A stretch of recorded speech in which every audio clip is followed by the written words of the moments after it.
Hey RC people, Tony here, CCxRC, and boy am I excited today because we're going to be unboxing this quadcopter here, the Floureon Racer 250. It's an FPV quadcopter. It comes fully ready to run with batteries, controller, you've got a monitor to do FPV, it's got the camera, everything's installed. It should be ready to fly out of the box. So we're going to be opening this up, taking a look at it right after the break.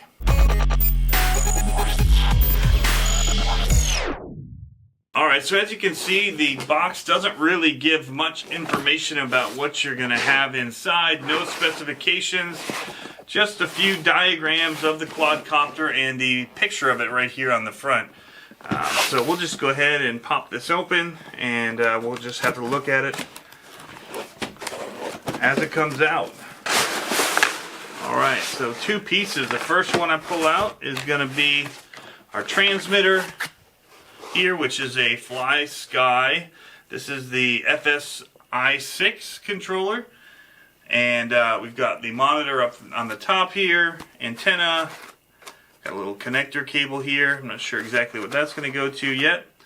You even get a little remote tether or whatever to put around your neck to be able to hold this and support it. And so that looks like it. So let's pull out the next box and see what we've got. So this is what I'm most excited about. Alright, so here is the quadcopter. Now it comes with a 3S 1500 milliamp hour 30C battery by Floureon. Pretty standard battery. So we'll get that out. Let's see, there's a bunch of props in here. Looks like there's about going to be 8 of them, maybe 2 full sets. 1, 2, 3, 4, 5, 6, 7, and 8. So yes, 8 props, so that'll be handy as we're learning and crashing. We've got the hot RC 3S and 4S charger. It uses your balance leads to charge from, as well as the plug for it. And this is a US plug, which is going to be great. You don't need adapters for that. I have a bigger charger I'll use anyway. Here is our little antenna, the TX antenna. Let's pull out the quad. I should also pull out the battery strap. Hold it on there. Alright, so this is the Floureon Racer 250. Picked this up at Gearbest.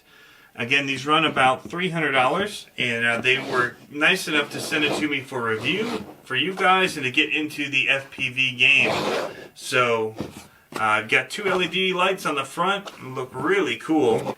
We've got brushless motors. These are the Floureon 2204 2300 kV motors.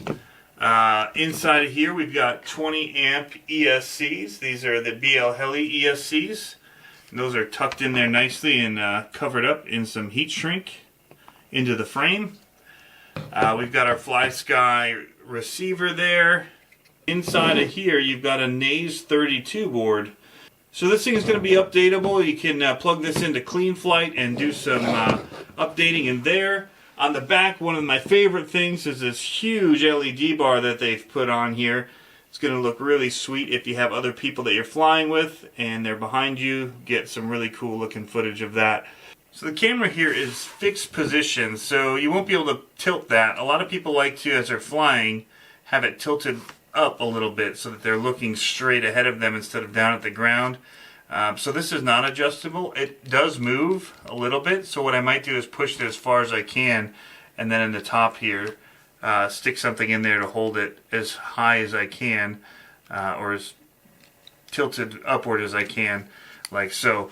You can see on the top they've also got a dampening system here for mounting a run camera, GoPro, or I'm going to be using the Hawkeye Firefly Q6 for this, which will mount right up on the top there. You've got here on-off switch for your lights, which again are really, really slick looking lights. I really like the backlights as well. Really huge LED bar that pretty much takes up the whole width of the rear. Running a standard XT60 plug that goes with that 3S LiPo battery, and so I have another one that I'm running. One thing that's kind of odd is a lot of people tend to mount the battery up on the top here, but this little plate kind of sticks up, so maybe I'll put some Velcro on here to also raise this and match that level. But you could also put it down in here. The battery should fit, no problem. And you can run your Velcro through here. So that's another option, is to tuck your battery on the inside there. But I've seen most people running them right up on here. So it's a carbon fiber main frame, the top and bottom here, and then it's using plastic arms to hold the motors on. And then you've got this aluminum front plate here.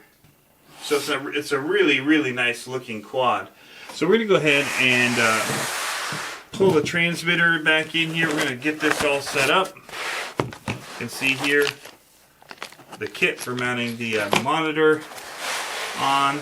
And now I did go ahead and pick up a Fat Shark goggle set for this, but we're going to, for the sake of this video and the test, show exactly how it runs out of the box. The other thing that came in the box is our instruction manual here. It's pretty disappointing. It does not give very much information about this actually. So we'll have to basically figure out most of it either using YouTube and watching other videos or reading about it online, because there's not a whole lot of instructions in the instruction manual itself. So we're going to get this wired up, get some batteries in it, and see if we can't get everything connected for you. Since there's no instructions on how to install this, I'm going to go ahead and show you what I've kind of figured out as what looks like the way to do it. So the first thing that I did is I took the large thumb tightening screw and I attached this base to the monitor.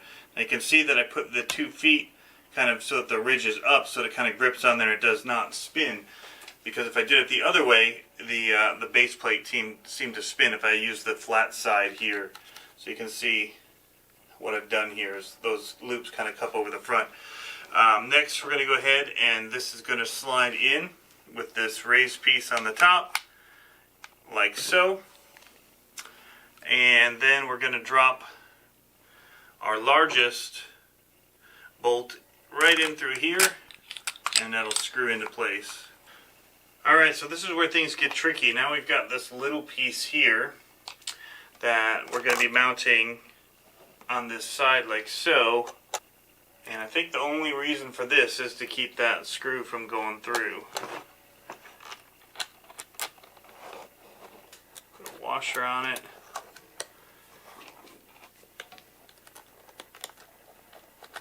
And then our lock nut.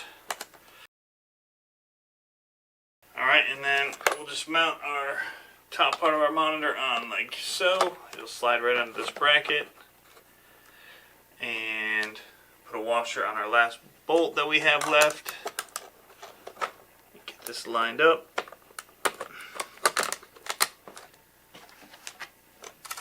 The other washer.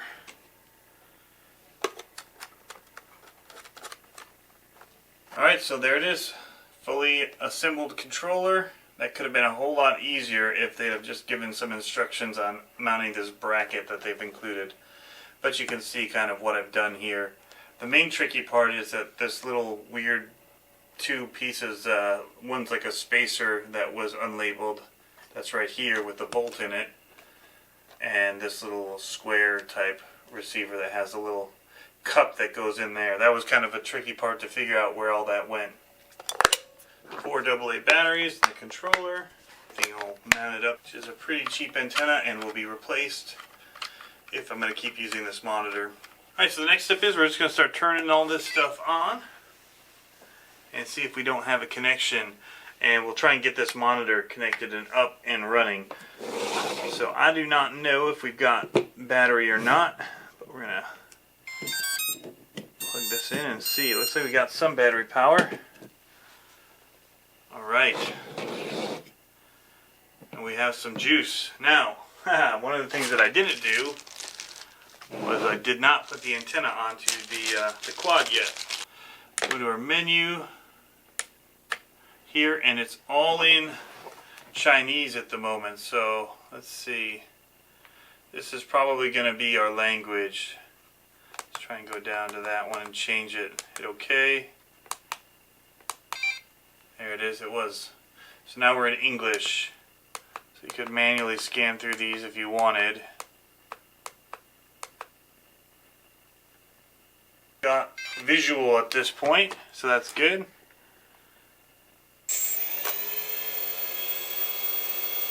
Stick all the way into the right turns them on. All the way to the left is off.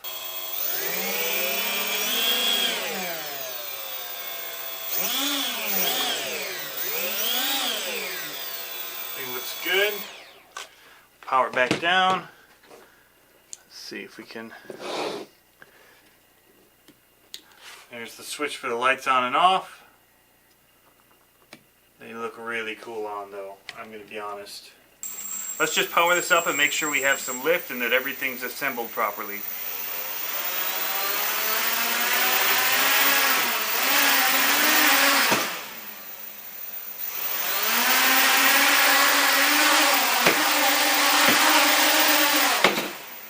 Alright everybody, that was just a quick unboxing of the Floureon Racer 250. I really dig the looks of it. I'm not sure about this antenna. We're going to fly everything box stock. So I hooked it up to Clean Flight and just kind of looked around at what the settings were and what the options were. But I'll be tuning this after the first run, and I'll also be upgrading the firmware on this so that I can turn on the failsafe, because I was not able to do that with it box stock. So, but I want to show you guys what it does right out of the box at $300. And then we'll do some upgrades to make it a little bit better in tuning. So, got this Firefly Q6 by Hawkeye that I'm going to mount on here. It's a 4K little mini camera. We'll strap it onto that top to get you some run footage. And I'm hoping to have it out tomorrow and have some footage for you very soon. So be looking for that, guys. Thanks for tuning in as always. Tony here, CCxRC. Have fun RCing, guys.